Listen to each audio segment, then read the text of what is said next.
Good. I call this administrative workshop to order, and we'll stand for the Pledge of Allegiance.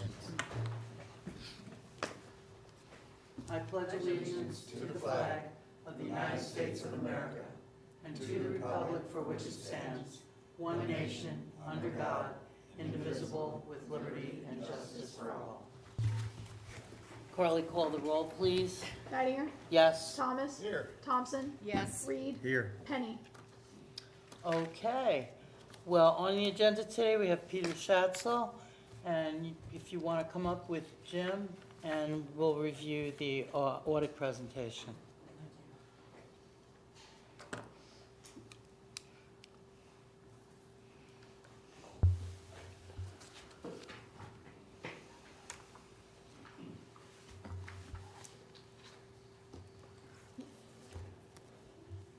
I apologize if this is the first time that you're seeing the report. We have provided a digital copy, I guess, a number of weeks ago, and as well as the paper copy. I'd like to start off by thanking the Commission for giving us the opportunity to have served as your auditors for one more year. I'm giving a rather dated report since I'm reporting on September 30th, 2023, and we're nearing September 30th, 2024.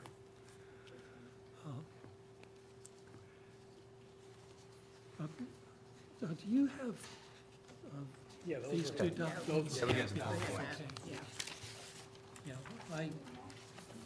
I tend to follow my script as opposed to going through the document since the report is so voluminous. Jim, I didn't print up a copy of that. Do we have an extra copy? Okay, thank you. I have extras for anybody that needs them.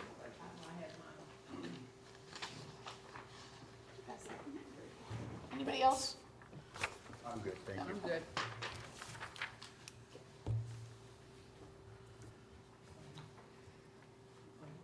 My initial overall comment is that the city of South Pasadena does continue to remain in sound financial condition, and I qualify that by indicating that that does take into consideration the fact that during the fiscal year of 23 that you did issue $9.9 million of bonded indebtedness.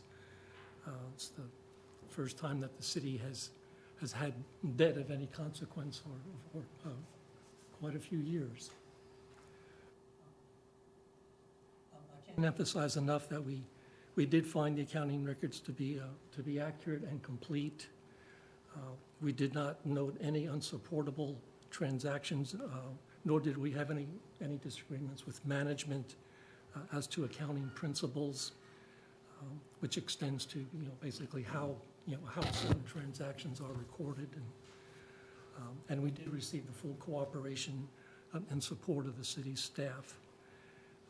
And at any point in time that we needed information, it was always made available to us. The report that we issue, which is very heavily laden with our accounting jargon, it appears on page 1 of the annual report. And in our independent auditor's report, the way our report is worded is that your financial statements are in accordance with generally accepted accounting principles, and our audit report is based upon our following generally accepted auditing standards for a governmental entity. For those of you who have heard this presentation before, I'd like to just comment that our level of assurance is the highest level of assurance that we as certified public accountants are able to give. Ours is a very, very highly regulated profession, and we basically can't deviate from the standard language. But there is no higher level of assurance that a CPA can give to their client than the assurance that we're giving you. We probably to a fault. We do spend a lot of time auditing your financial statements. In addition to looking at random samples of transactions, we look at all large transactions. We determine a specific dollar amount that we consider to be material, and we examine all of those transactions in excess of that dollar amount. And although that particular aspect of our audit is not required under generally accepted auditing standards, we feel that as a part of our giving our assurance to you, that we need to be looking at those large transactions. Just to, I guess I'm able to sleep better at night knowing that we have looked at anything that's large or out of the ordinary. Getting into the numbers a little bit on my third bullet point of the fund level balance sheet for the governmental funds. A lot of my presentation pertains to the general fund, which is the operating fund of the city, and it is within that fund that most of the transactions are recorded. At the end of 2023, the cash balance in the general fund was of $5.17 million, and that represented an increase of $1.05 million compared to 2022. I'll get into the reason why that increase occurred in just a moment. The Capital Improvements Fund, which is it is in that fund that all of your large capital outlay, such as the construction of the fire department or the purchase of fire vehicles or other large capital items, the cash balance in the Capital Improvement Fund increased by a very significant amount. At the end of 23, the balance was $12.75 million. Again, it's always important to note that the cash balance in that Capital Improvement Fund is restricted, so it cannot be used for general operating purposes. And at the end of fiscal year 23, of that $12.75 million, $5.7 million represented the amount of penny money that had not been expended at the end of the year. And as you probably are aware, the penny money does need to be spent on, it can be spent on debt service or basically capital outlay on equipment, on buildings, and on infrastructure that has a life in excess of 1 year. And then it's somewhat of an unusual occurrence because of the fact that you did issue debt in 2023. Not all of the debt had been expended. At the end of the year, there was $6.47 million of unexpended bond proceeds. I'm thinking that through this point in time, those bond proceeds probably have been expended, because at the end of fiscal year 23, you still had outstanding commitments of over $6 million on the construction of the fire department. So that $6.47 million of unexpended bond proceeds, I'm thinking has probably been pretty much utilized at this point in time. The cash balance in the Capital Improvement Fund increased by about $4.3 million. Again, most of it having to do with the unexpended bond proceeds. At any point in time, if you have any questions, please don't hesitate to ask. I know it can get a little somewhat monotonous listening to my monotone. Just to comment on what we were just saying, currently we still do have $1 million in bond proceeds. Our final payment has not been made. It's, I think, around $460,000. So we will have money sitting in that fund still. Most of that is interest earnings over the term of the loan. So even at the end of '24, we do still have some money sitting in there for the bond. That, I believe you still have some larger capital projects that you'll be able to utilize that. Yeah, well, I was gonna, yeah. Excuse me. My fourth bullet point has to do with the results of operations of the general fund and the capital improvement fund. For fiscal year '23, the amount of revenues in the general fund exceeded the expenditures by 1.48 million.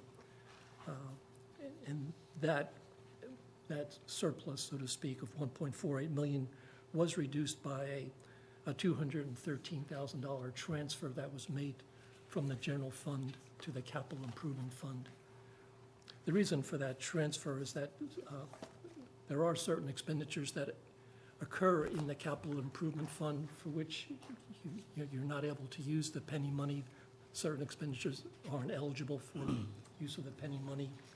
So like on an annual basis, the city ends up doing like a true-up, so to speak, of transferring money to the capital improvement fund to cover those expenditures that could not be paid for by the penny money.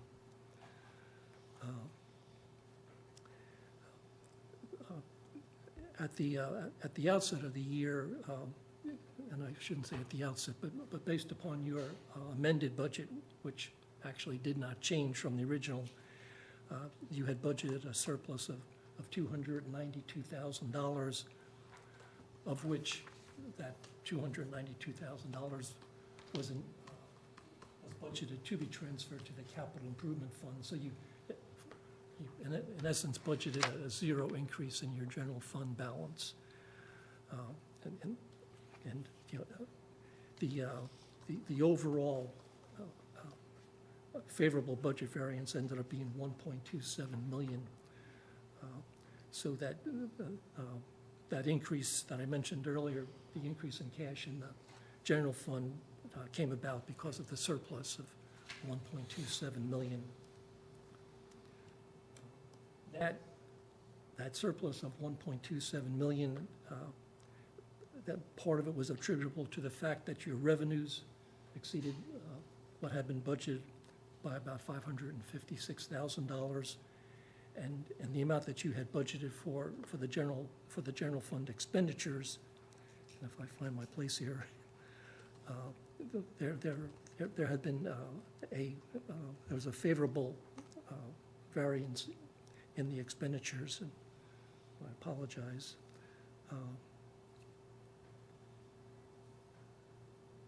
Yep, sorry.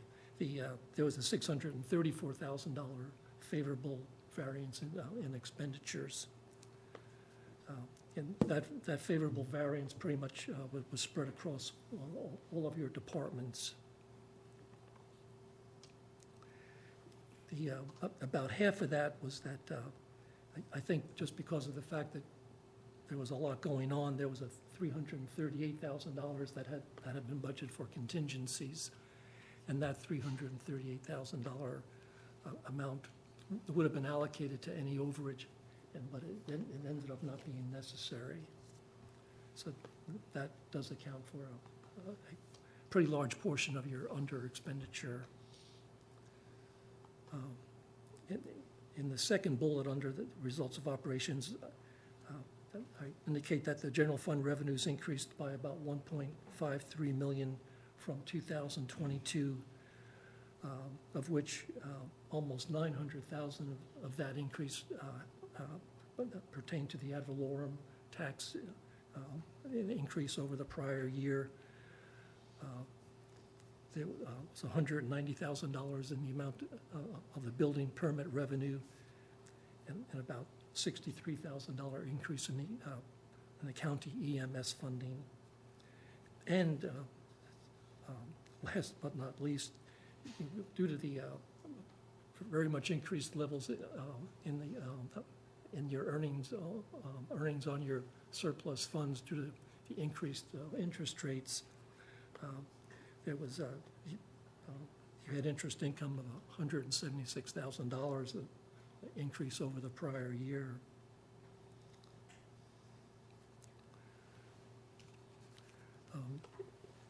In looking at the, on that fifth bullet, the fund level results of operations for the enterprise funds, the sewer fund and the reclaimed water fund are your enterprise funds.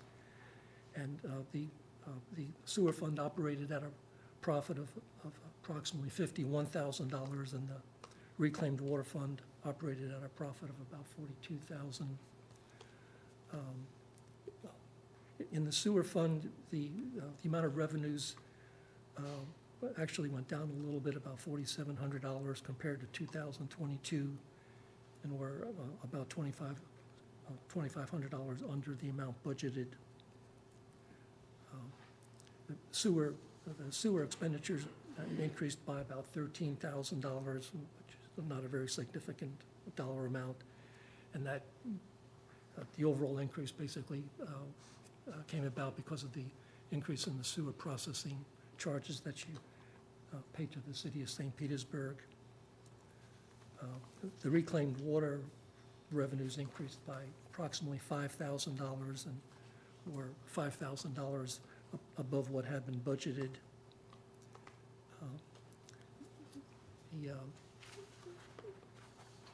Looking at the monies dispersed out of the reclaimed fund, this was the first time in quite a few years where you actually you did need to make repairs and maintenance that improving the reclaimed water system. That was about $295,000 that had been expended. That reclaimed water system is somewhat of an aging system. That repairs might continue on a more frequent basis going forward.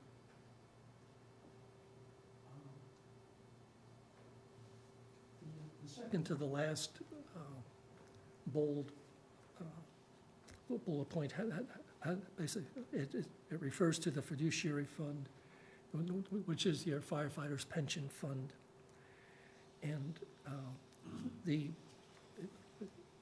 accounting terminology is net position, but what that equates to is the fund balance, and the fund balance in the fire pension fund did increase by about $720,000 in 2023. Up to about $7.66 million.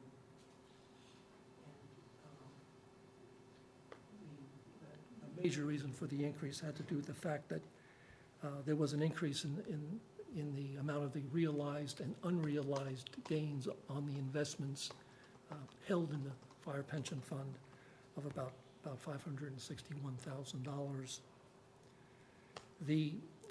In comparing the results in the fire pension fund to the year before, fiscal year 22, in fiscal year 22, due to a stock market decline, there was about a $1.3 million decrease in the overall pension fund balance. So you did make up for some of that loss in fiscal year 23. What's a little bit confusing is in the financial statements, the amount that we're reporting on the extent to which the fire pension fund is underfunded.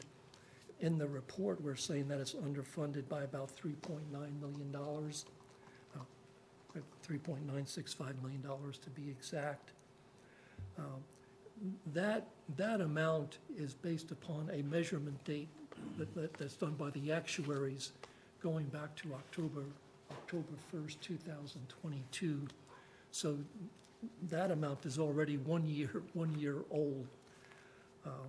So in my bullet point, it's not reported on in our report, but as of October 1st, 2023, the fire pension fund had a liability of about $3.5 million, not about $400,000 less than what it had as we are reporting in our annual report. So as of October 1st, 2023, the plan was about 68% funded. What has happened with a lot of defined benefit plans that are funded by cities, we have found is that for the longest time, when we didn't have such a roller coaster stock market, you were pretty consistently funded, like to about 80% funded, but we've seen a lot of funds now have dropped down to being about 70% funded because of the fairly extreme fluctuations that have occurred in the stock market. Where's the sweet spot that we should be? I think the sweet spot would be somewhere between 85 and 90%, but even like I said, even getting back to 80% would be I think if you're 80% funded, that's a relatively sound level to be at. So what you're saying is that with the stock market rises over the last year, we gained about 5% in the fund back up. Right, right. And again, it's, I know it's confusing. All of that has to do with the fact that when the actuaries do their study, basically it's always a year behind.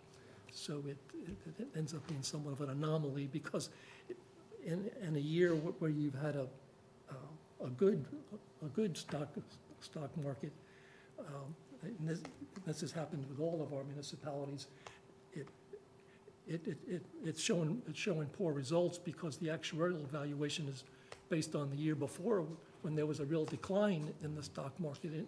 And ironically, a lot of these fluctuations occur in September, which is just before your year end.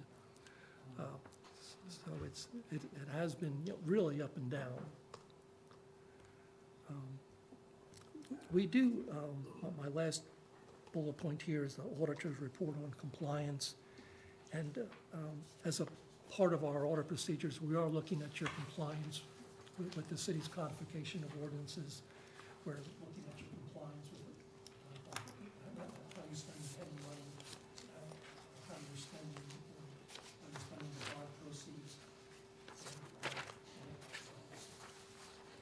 We didn't find any issues of non-compliance, and we didn't find any issues where you had a real material weakness in your internal controls. So you're saying good job, Jim. I think so. Yes. So you get a good report card.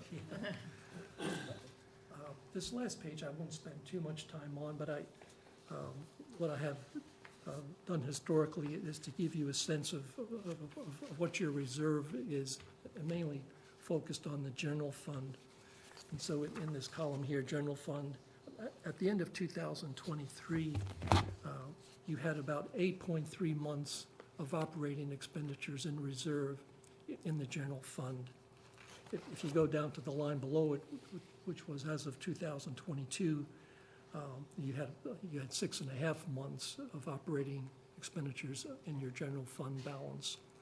So that $1.2 million surplus had the impact of the reserves went up almost, the equivalent of almost 2 months compared to the year before. The operating reserves in the sewer fund and the reclaimed water fund have always been a lot higher than what's in the general fund, and those funds tend to operate without too much of a surplus or a deficit, but even going back years and years, you've always had a sound financial fund balance in those funds. So the sewer fund has 17.4 months, 17.1 months in fund balance, and the reclaimed water is 73.7 months in the fund balance.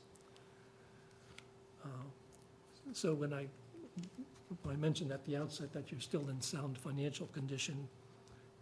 In my opinion, and we do audit a number of other municipalities. If you've got more than 6 months in reserve, I mean, that definitely puts you in what I would say is sound financial condition. It would take, I think it would take a real catastrophic event for you to not have sufficient money in your general fund.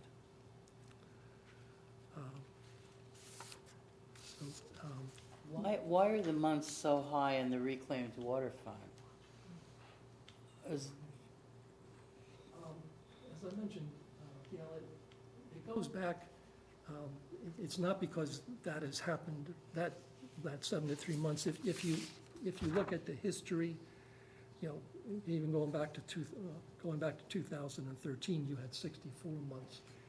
It's at a point in time, which is probably definitely before even 2013, you had just, I think the monies that were put into the reclaimed water fund, that initial funding basically has been stable, and again, it's because you're able to, you're budgeting based upon what you believe you're going to collect in reclaimed water fees, and you're not expending more than what you're collecting. So it's always been very stable. When you're looking at the sewer fund and the reclaimed water fund, in there, it isn't so much that you're concerned about the operating expenditures. It's those unexpended large repairs that you want to have. You want to have an adequate cash balance, so that if you have a ruptured line or something like that, you're not going to have to borrow from the general fund to be able to make those repairs. Keep in mind, the reclaimed water fund's a $300 and some odd $1,000 budget. It's not a lot of money in perspective, so.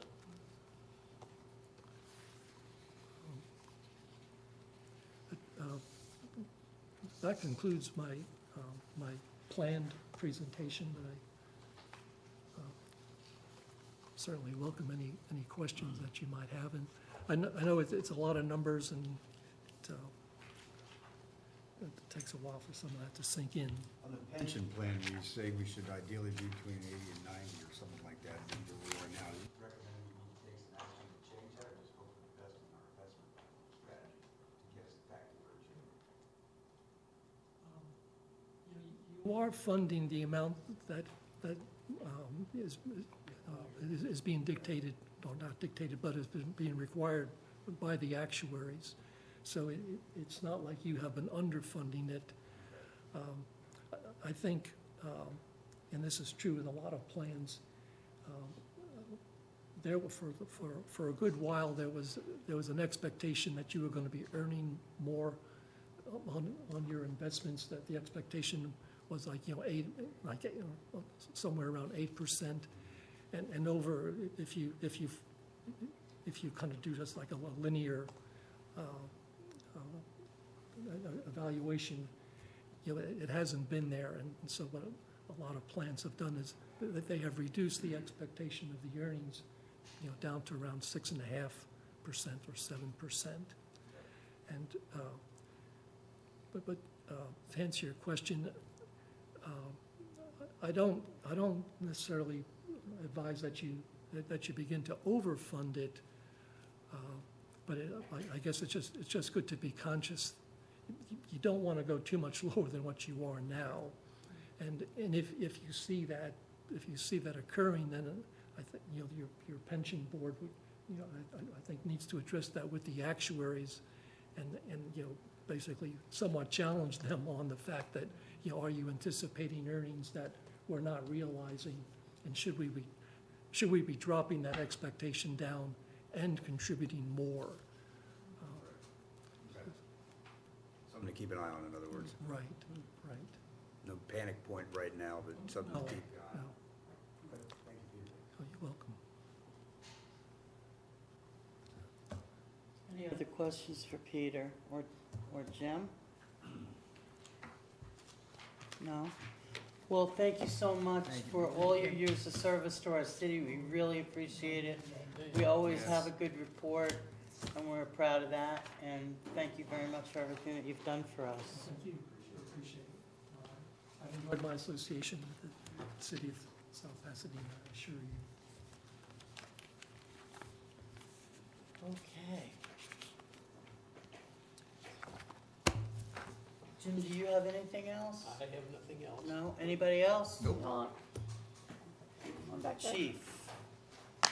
Got a surprise for Jim and you guys. Ah. No, it's good news. So when we built the new station, I had a rep from Tico reach out and said any gas appliance we bought, send him the receipts. We did a contract and we get $6,300 rebate check for new gas appliances in the station, so, yeah. So put this towards the next fire truck, how's that? No, you make us a That'll big really dinner put at a the fire dent station. Yeah, Fire truck. that's like, what, half of 1%? He's usually asking for money. He should be right around this time, start planning for the next truck, as long as they Here take the he bill. is. Oh, he is. I know. That's what I said when we were getting the new current one. I said, we better start planning out for the next one, because Nothing The from lead. Sean? You guys are good? Terry, everybody's happy? don't poke the hornet's nest. Right, yeah, don't Get that ask for gavel. trouble. Get that Okay, thank gavel. you. We'll adjourn our meeting.